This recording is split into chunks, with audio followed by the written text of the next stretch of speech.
जय मसीह की हालेलुया। आइए हम प्रभु के चरणों में फिर से आते हैं। हम मत्ती के 8वें वचन में पहुंच गए हैं, जो अभी हम पढ़ेंगे 28वां, जो अपने बाइबल में मैं दिखा रही हूँ। आप भी अपने बाइबल में पढ़िएगा। और शीर्षक है दुष्टात्मा ग्रस्त मनुष्यों को चंगा करना। 28 में लिखा है, जब वह उस पार गदरेनियों के देश में पहुंचा तो दो मनुष्य जिनमें दुष्ट आत्माएं थी कब्रों से निकलते हुए उसे मिले।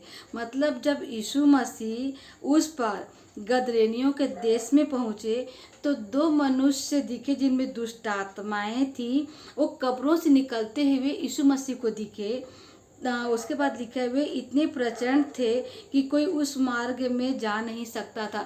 मतलब जो जो दो मनुष्य थे उसमें दुष्ट आत्माएं थी और वो उस कब्र में रहते थे। कब्र से निकलते यीशु मसीह को दिखे और वो इतने प्रचंड थी दुष्ट आत्माएं जो दो मनुष्यों के अंदर थी कि उस रास्ते से कोई आता जाता नहीं था। पर यीशु मसीह को देखिए कि यीशु मसीह उसी रास्ते से गए, क्योंकि हमें यीशु मसीह को पता है कि हमें कौन सी तकलीफ में है। यीशु मसीह हमेशा हमारे साथ रहते हैं उस तकलीफ से हमें आज़ादी देने के लिए।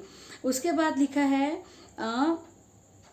29 में, उन्होंने चिल्लाकर कहा, हे परमेश्वर के पुत्र, हमारा तुझसे क्या काम।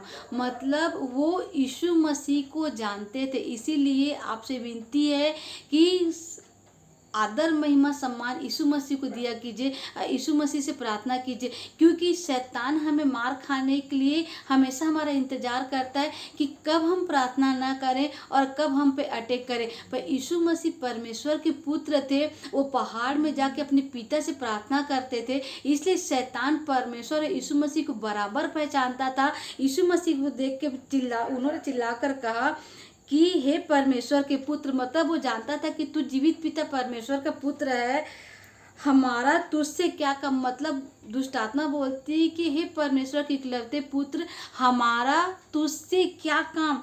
उसके बाद लिखा है, क्या तू समय से पहले हमें दुख देने यहाँ आया है। मतलब जो अंत की अग्नि है, जहाँ तू हमें नर्क के अग्नि में डालेगा, वो समय तो आने के पर, तो उससे पहले तू क्यों हमें दुख देने के लिए आ गया। उसके बाद 30 में लिखा, उसने कुछ दूर बहुत से सुअरों का एक झुंड चर रहा था।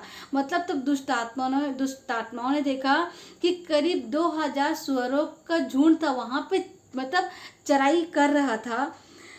31 में देखा, दुष्ट आत्माओं ने उससे यह कहकर विनती की कि यदि तू हमें निकालता है तो सुअरों के झुंड में भेज दे। मतलब दुष्ट आत्माएं डर रही थी, क्योंकि पता है कि जब यीशु मसीह का द्वितीय आगमन होगा तो उनको नरक के अग्नि में डाला जाएगा। इसलिए यीशु मसीह से डर रही हैं कि यीशु मसीह तू पहले क्यों आ गए हमें नरक में डालने के लिए। फिर बोलते विनती करते यीशु मसीह से, यदि तू हमें निकालना चाहता है ना तो एक काम करके जो 2000 जो सुअरों का झुंड जो चराई कर रहा है तो उसमें हमें डाल दे, झुंड में भेज दे। फिर 32 में लिखा, उसने उनसे कहा जाओ। तो यीशु मसीह ने उनकी विनती को सुनी। मतलब हमारा जीवित पिता परमेश्वर, यदि उनसे अच्छे से बात करूँ तो शैतानों की भी बात सुनता। इतना महान पिता परमेश्वर है। यीशु ने आज्ञा दी जाओ, और जैसे यीशु मसीह ने आज्ञा दी वो दुष्ट आत्माएं निकली और 2000 सुअरों में जाके घुस गई और वे निकल कर सुअरों में बैठ गई। और देखो सारा झुंड कड़ाड़े पर से झपट कर पानी में जा पड़ा और डूब मरा। मतलब जो मनुष्य में सेना, मतलब उसमें 6000 दुष्ट आत्माएं थी। मतलब सोचो उन मनुष्य में इतनी ताकत थी कि वो 6000 दुष्ट आत्माओं को एक मनुष्य सह सकता था, पर 2000 सुअर और 6000 दुष्ट आत्माओं को नहीं सह सकी और कड़ाड़े में जाके डूब के मर गई। 33 में लिखा है, उनके चरवाहे भागे। मतलब जो चरवाहे उन सुअरों को चरा रहे थे वहां से भागे, क्योंकि उनका सुअर डूब के मर चुके हैं। और नगर में जाकर ये सब बातें और जिनमें दुष्ट आत्माएं थी उनका सारा हाल कहा सुनाए। मतलब जो घटना हो रही थी वो चरवाहे देख रहे थे कि कैसे वो दुष्ट आत्माओं ने यीशु मसीह से बात की और यीशु मसीह के कहने पे उन्होंने दुष्ट आत्माओं को सुअरों पे जाने के लिए दिया और सुअरे जाके कड़ाड़े में डूब के मर गए। उस दौरान ऐसा हुआ करता था कि लोग सुअरों का धंधा करते थे, तो इसलिए उन्होंने सब बताया कि जाके वो आदमी भी चंगा चंगा हुआ, पर उस चंगा होने से ये हुआ कि हमारे पूरे सूअर जाके कड़ाड़े में डूब के मर गए।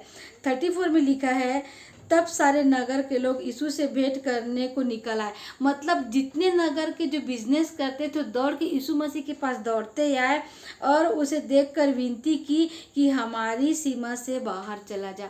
सोचिए, आज एक मनुष्य जो कब्र में रह रहा है वो इतनी प्रचंड है कि वहाँ के रास्ते में लोग आना जाना नहीं कर रहे।